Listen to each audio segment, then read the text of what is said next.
One day, while making sprites, an idea popped in my head. What if I make a ROM hack with these? Now, that's cool and all, but there's one slight problem. I don't know how to make Pokemon ROM hacks. So, what's the best way to learn the process?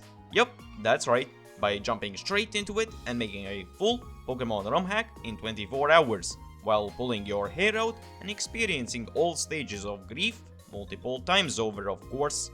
Well, let me tell you how I went from knowing nothing about ROM hacking to barely understanding the basics by creating a fully playable and very buggy Pokemon ROM in 24 hours. This is the story of RetroNC and the birth of Pokemon Pocket Edition.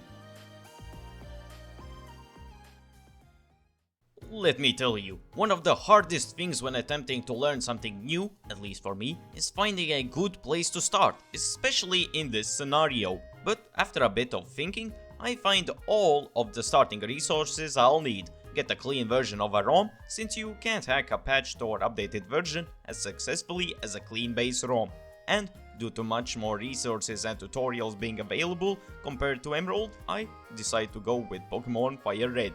I also find a base patch online made by Mr. Dollstakes, which I apply to get fairy types. And with preparations done, I finally can start the challenge with the countdown beginning as well. So, while I fumble around to find a good start, let me tell you my idea for the ROM I had before starting this. Since I'm severely limited by my knowledge and of course the time as well, I decided to start with a somewhat simple plan. Create a miniature version of Kanto that can be finished way faster, while still having the same story and quest beats, such as gyms, Team Rocket, and of course the Elite Four. I also plan to add some quality of life stuff like infinite TMs, modify Pokemon, while also having a much larger variety of Pokemon and whatnot, but decided to leave that for the end cause getting the main gimmick of the ROM done is definitely the most important. Oh, looks like our dear old pal Retro finished up some tutorials and finally starts work on the ROM by starting with the basics. Pallet Town.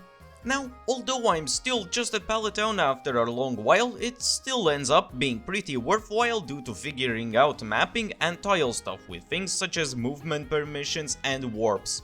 Each tile on every single map is marked with a special character, the most common 3 being 1, C, and 4.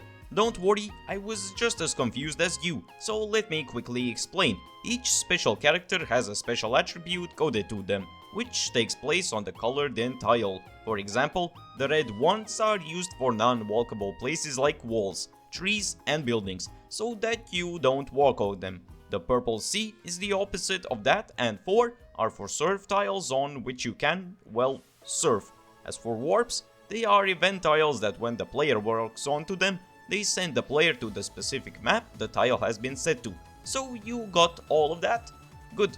Because I sure didn't, which is why after editing the map, movement tiles and warps, I abandoned the rest for later, which results in having wonky effects happen like Oak pushing you into the lap, then showing up in front of you. Sounds good to me. After that, I just move on to Route 1 and make similar edits to it as well. After a bit I learn about how connecting maps works, and forcing myself with learning about scripting. The thing that makes things such as rivals coming up to you, checking your badges and similar things work. Well, what is scripting? To keep it simple, since you probably didn't come here for a lesson, scripting is a simpler, more direct version of coding that uses words and phrases to compile a list of specific commands that the game follows precisely, hence it being called a script. So after struggling for 20 minutes, I finally create my first script for a sign with a single sentence. My dog would be proud of me. After finally finishing up the learning experience known as Route 1, I head to Viridian City and, well, repeat the process. Delete some NPCs and shrink down the map, remove houses and the events that come along with them, which I quickly learned to be a bad idea by entering the rival's house by walking into the lab. Cool. So, after repeating the Scooby-Doo running through doors gag, I find my problem. Since I delete the warps together with houses, the amount of warps in that map decreases. I just figure out that I can manually change the warp locations, which in result fixes the problem. I apply this to every warp, finish up Viridian and move on to Route 2, which I shortened by making it a direct entrance to Viridian Forest. then go back to Route 22 and make changes to it as well. Who could have expected that? But then, I discovered a new problem. Rival and his script that triggers a battle with him. Now, since I reconfigured the map and placed him in a different place, he would still have no problems starting the battle, right? Well, yes and no. Like I previously said, the script's inputs are read by the game precisely. The movements of the rival are made by the script as well, which originally are made for the location it was in. So to solve this, I would need to change the movement script for him, which after way too long, I decide to half-ass it by making the first interaction okay, and post-battle being semi-covered by the terrain. What do you mean he just casually walked over the ledge? Back to the forest, because although the entrance to it is faster, it does not mean the area itself is any quicker. After a while of severely crippling the variety and exploration aspect, I scatter some items here and there, change and lower the amount of trainers. Oh hey, that's pretty oh, the map does not match up. Well, there goes the hour, but hey, at least it looks prettier now. Oh, and some Pewter City edits as well, I guess. As for Brock City, I make some more different changes due to it being more noteworthy. I remove the museum aspect, but keep the part of it that gives the old amber, which you can access straight away. I also start to hide some pricey and noteworthy items to keep a small exploration element in the ROM to add some variety. Anyways, I have some issues with warps yet again, but that gets quickly resolved due to the previous run-in experience with it. Speaking of running, while I'm making all these changes, I constantly am playing and checking my changes in the actual game to catch any bugs or things I missed in the editor. Although it costs extra time, the process makes it up by getting rid of problems I otherwise wouldn't have noticed. Like, check out this garbage I caught while changing Route 3. That could have been a rage quit for someone, glad I caught it. Oh, and I also make some changes on the other side of Route 3, which is before How come I only realized just now that it's the same route? Moving on from the mess in Route 3, I head next to Mount Moon and make changes that actually kind of happen themselves. Thanks to the nature of warp tiles, I just make the warp go to the rocket segment floor in the mountain and close off all of the other places, making these changes easy, although it still takes a bit of time due to how big the area still is. I move to Cerulean and continue my struggles there with its unique city layout.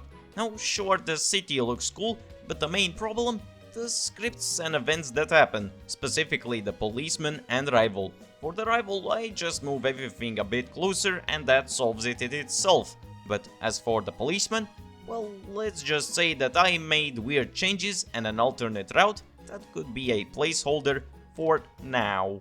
After finishing Cerulean, editing Route 24 and 25 while also hiding items like Lucky Egg that I got from the patch, to make up for missing XP from trainers, I go back to the start, working on the path to Vermilion. It starts out simple enough, but then I realize a massive mistake I forgot to fix. So I quickly run to that and adjust it to avoid any issues. Oh, never mind. I forgot that the gym puzzle was an actual thing added to the game. So let's just make this an upgrade and boom, pain be gone. I finished up the city's layout, line up the maps and greatly shortened the SS and trip. No one's gonna complain about that, right? I wonder what I could do now. Oh right, Route 11, Diglett Tunnel, other part of Route 2, Route 12, Route 9 to get some new makeovers. Well, now that I made so much changes, I should probably test them all out. Which was a good decision, since at Cerulean I find a game freezing bug.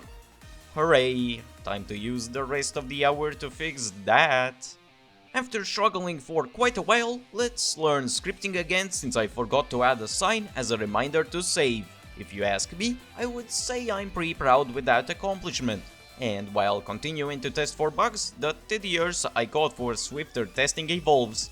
Which reminds me of the stupid choice of not allowing to evolve non-Gen 1 Pokemon until you get a national dex. So it's time to sail the hacking forum seas to find solutions for fixing this issue.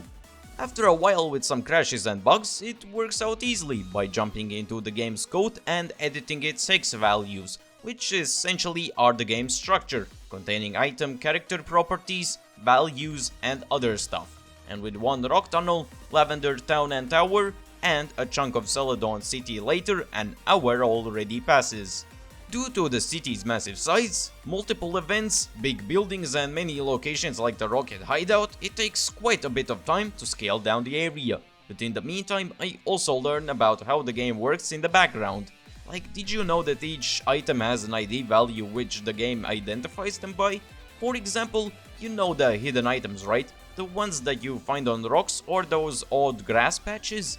Well, in the game's code it is set to have a specific amount of these hidden items, and each has an ID assigned to them. So let's take the Ether as an example, which has an ID of 034. Then, when going to create a script to find the item, instead of using the name, you would use 034 to let the game know that there should be an Ether. Pretty neat, right? Going back deeper into the Team Rocket hideout, I start with simple changes like making straight paths past the puzzles and shortening the required tasks, which at the start works out pretty great. Until I get to testing and then new problems show up yet again, like after changing the card key location the gates don't open, so to save time I just awkwardly open spaces up next to them so you can progress and move on for now. After catching up with the changes in testing, I go back to reforming the map and change Route 13, Route 14, Fuchsia City and then the gym. Create a very simple path straight to the Gold Teeth and the Survey Gym. Then after that I go back to Route 15, but after changing the route for testing, I encounter another serious freeze bug. So a good amount of the hour goes back into remodeling and fixing it to get rid of the issue. I then adjust any tile and movement issues I find while in testing up until beating Koga, then get back to changing the map with Route 19 and 20. Finally getting to Cinnabar Island, I go straight to the Pokemon Mansion to hastily simplify the task of getting the gym key. Then after that I go to the gym itself and just make one question necessary to answer, while fixing oddities with the unique tiles made for the gym's quiz doors. One simple test later, I go back to the center, which is Saffron, and spend a good while sizing the giant down and adjust locations, tiles and the rest you have heard about plenty already. And of course, what's Saffron without Sylph Co? I reshape the first floor, then create a teleporter straight to the final spot after taking a while to decide where to place it. But then, of course, I can't get to Giovanni if I don't have the card key. So, simple enough, right? Just place one right there when teleporting. Well, yeah and no. Now the thing is that the gate has a special script as well, which has a line that checks if the player has the specific item ID needed to access it, which is the card key. Now since I made a new version which you can grab while there already exists one, the new card key won't work, which also causes a different problem to happen, in result causing infinite bulk up TMs to spawn in the same spot.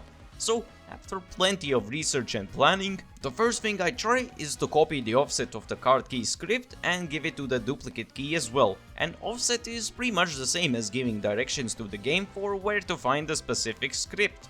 After trying this tactic, the result was the script unable to be saved. So this didn't work, which is why after that I decided to try and create a script myself.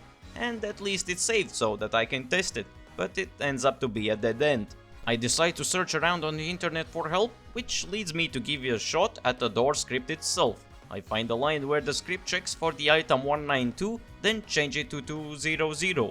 There are a set amount of specific items used in events like this in the game coded, and each has a special ID given to them separate from the hex value to identify the necessary item. So in this case, the 192 item is the original card key, which is why the door didn't open before, because although I did pick up a card key, the one I got was not with the same ID the game was looking for. So I create a fresh person event, which in this case is the Pokeball, due to the last one being too glitched with the bulk up TMs, give it the revised script to be the new key and an ID of 200, then switch the door script to check for that specific ID. And finally, after figuring all of that out, it finally works! Oh man, I'm so proud of me learning how to open a door. And as an ironic reminder for this event, I changed the glitched Pokeball to the drunk old man and place him behind the counter. What an origin story! I even try again with the hideout doors, but just get a slap in the face by the game and just decide to make it look intended and move on with some more changes for Cycling Road, Route 21 and the Viridian Gym. Somehow I'm already at the last amount of maps I need to do. I make the changes to the badge checking routes, but realize I didn't get a strength TM while testing, so I run back, but I also thankfully find errors which I can change. Impulsively decide to add in move reminders, which I accomplish by moving the reminder from the Sevai Islands. Change the tutor script so that you don't need any mushrooms with the script, heavily copy it from the internet. Then, because I got the reminder, why also not make the deleter, which is exactly what I do in Vermilion City by just moving him from Fuchsia. Now, what was I doing? Alright, Victory Road. I simplified the puzzles, paths and battles. But in testing, I found a soft locking glitch caused by a trainer, but I don't notice it in time and save right as I spot the issue, which causes me to be stuck as the NPC. Due to me saving, I can't reset, but after struggling for a bit, I thankfully discovered that I have an escape rope. Remove the trainer from the map and that fixes that. Hooray! After that I go to the Elite 4, but in testing I lose. So to forget about that, I decide to go implement the new battle items from the patch at the start in the Celadon store to give easier access to it, which after many graphical issues and confusing scripting works out. So at least I won that battle. While checking the TMs, I decided it would be a cool learning experience to try and make the TMs reusable. After too long of a research, learning and reading spree, which multiple times ended with me freezing the entire ROM, I end up accomplishing that while also removing the amount number and not being able to hold them. That hour was definitely worth it.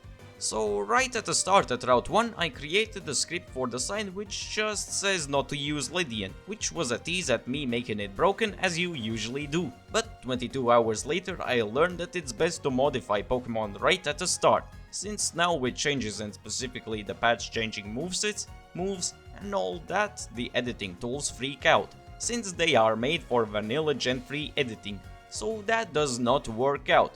Until I get one editor that allows me to make some changes, but not moves, abilities and whatnot. But in the end, after saving the editor, also makes the Lydian have no ability. Well, I guess that's the trade-off for it having a 500 base stat total now. I only mentioned this slightly before with the National Dex Evolution lock change before, but to make use of the expanded wild Pokemon I ended in a lot of places, and also the patched in physical special split with the newer moves and items, I decided to change the Elite 4, Champion and Gym Leader teams to make them a bit more varied and challenging, while also adjusting their levels to accommodate for the rare candies and lucky egg I placed all around the map. Due to limited time, I can't make major balancing checks and battle strategies, so I decide to stick to single battles. And turns out I can't really give any of the patched in moves due to an unknown issue, but probably the same reason as the Pokemon editors. But at least I can give held items that are available, so it's a small compromise.